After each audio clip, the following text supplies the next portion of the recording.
শ্রম ও আইনমন্ত্রী মলয় ঘটক 3 টার্মেই লাগাতার মন্ত্রী পদে রয়েছেন সাবেক বর্ধমান, অধুনা পশ্চিম বর্ধমানের দাপুটে তৃণমূল নেতা তথা দলনেত্রীর অতি বিশ্বাসভাজন মলয় ঘটক।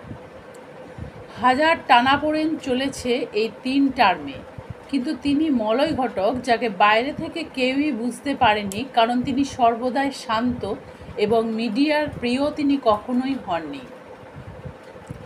ইদানিং পশ্চিম বর্ধমান জেলা জুড়ে ঘাস ফুলের বাগিচায় জোর চর্চা, মলয় ঘটক অনুগামীরা কি বেশ চাপের মধ্যে আছেন?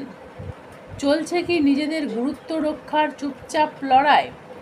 দুর্গাপুরের এক দাপুটে তৃণমূল নেতা বলেন, সাবেক বর্ধমান জেলা থাকাকালীন আসানসোল দুর্গাপুর অংশে মলয় ঘটক এবং অপূর্ব মুখোপাধ্যায় ছিলেন তৃণমূলের 2 কাণ্ডারি। প্রাক্তন বিধায়ক, প্রাক্তন জেলা সভাপতি অপূর্ব মুখোপাধ্যায় ক্রমশ আবছা হয়ে গেলেন দুর্গাপুরের রাজনীতি থেকে, কিন্তু তারই সমকালীন মলয় ঘটক কিন্তু সেই একইভাবে জেলার রাজনীতিতে ছড়ি ঘোরান এখনও। দোলা সেন সেবার আসানসোল লোকসভায় প্রার্থী, হেরে গেলেন তিনি। রাগ হলো মুখ্যমন্ত্রীর, মন্ত্রিত্ব গেল মলয় ঘটকের। সেই সময় এই প্রতিবেদক সংবাদে খুবই পরিচিত ছিলাম এই মন্ত্রীর সাথে, কারণ একটাই, অনেক পুরুষ সাংবাদিকের মাঝে একমাত্র মহিলা মুখ। কলকাতা থেকে ফেরার পথে তাকে মন্ত্রিত্ব যাওয়া নিয়ে প্রশ্ন করেছিলাম। সেই মুহূর্তে প্রাক্তন হয়ে যাওয়া মলয় ঘটক বলেন, আমি তৃণমূলের সৈনিক, দলনেত্রী মমতা বন্দ্যোপাধ্যায় আমার নেত্রী, তিনি যা বলবেন তাই আমি করব, কারণ আমি মমতা বন্দ্যোপাধ্যায়কেই আমার নেত্রী এবং রাজনৈতিক অভিভাবক বলেই মানি। কিছুদিনের মধ্যেই মুখ্যমন্ত্রী আবার কাছে টেনে নিলেন মলয় ঘটককে। রাজনৈতিক নেতা মলয় ঘটকের জীবনের চড়াই উতরাই কিন্তু বারে বারে এসেছে। 2017 সাল নগর নিগম নির্বাচন, পর্যবেক্ষক মন্ত্রী অরূপ বিশ্বাস, জেলা সভাপতি জিতেন্দ্র তেওয়ারি, বর্তমানে ডিগবাজি দিয়ে বিজেপি ও অন্যান্য নেতারা ছুরি ঘুরিয়েছিলেন। সেই সময় বড় চর্চা ছিল, মন্ত্রী মলয় ঘটককে দুর্গাপুরের নির্বাচনে মাথা ঘামাতে বারণ করেছিলেন নাকি মুখ্যমন্ত্রী। তারপরে আর ভোট হলো না দুর্গাপুরে। আসানসোলে ভোট হয়, নির্বাচিত পুর নিগম চলছে, কিন্তু মুখ্যমন্ত্রীর অতি কাছের লোকের দুর্গাপুরে আর ভোট হলো না নির্ধারিত সময়ের 3 বছর পরেও। ইদানিং দুর্গাপুরে চর্চা, দুর্গাপুর শিল্পাঞ্চলে কার্যত তাকে বাদ দিয়েই চলছে রাজনীতি। মুখ্যমন্ত্রীর 2 লোকের ইচ্ছানুসারেই চলছে দুর্গাপুর। মলয় ঘটকের রাজনৈতিক জীবনে যেভাবে টানাপোড়েন এসেছে, তাতে অন্য কেউ হলে দল ত্যাগ করে দিতেন, কিন্তু মলয় ঘটক কিন্তু তা করেননি।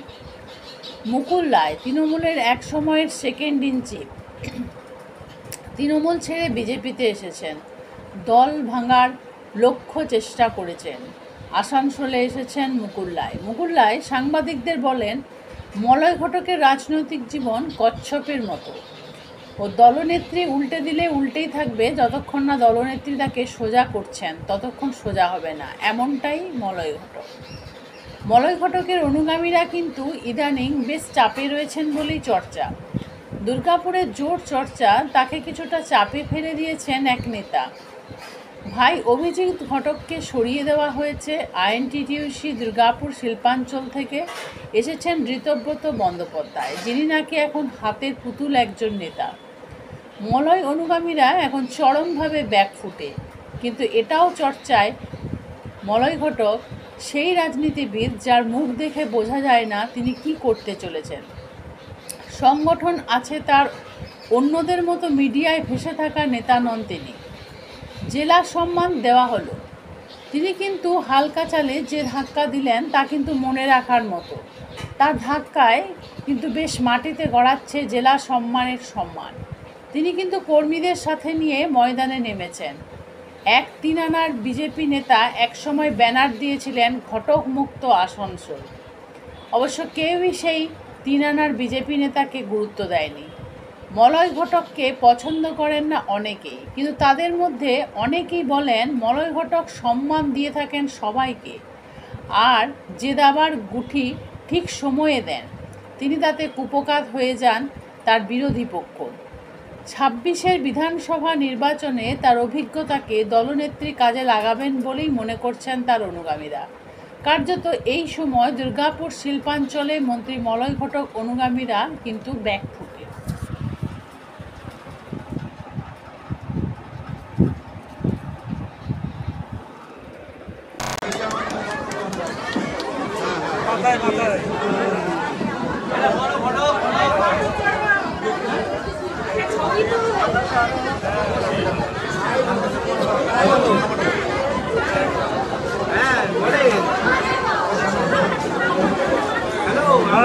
আশীর্বাদ থাকবে, আপনারা খালি আশীর্বাদ করবেন, আশীর্বাদ।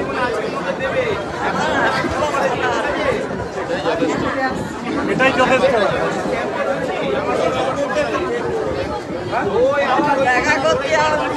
ভালো, আপনি এত কষ্ট করে এসছেন।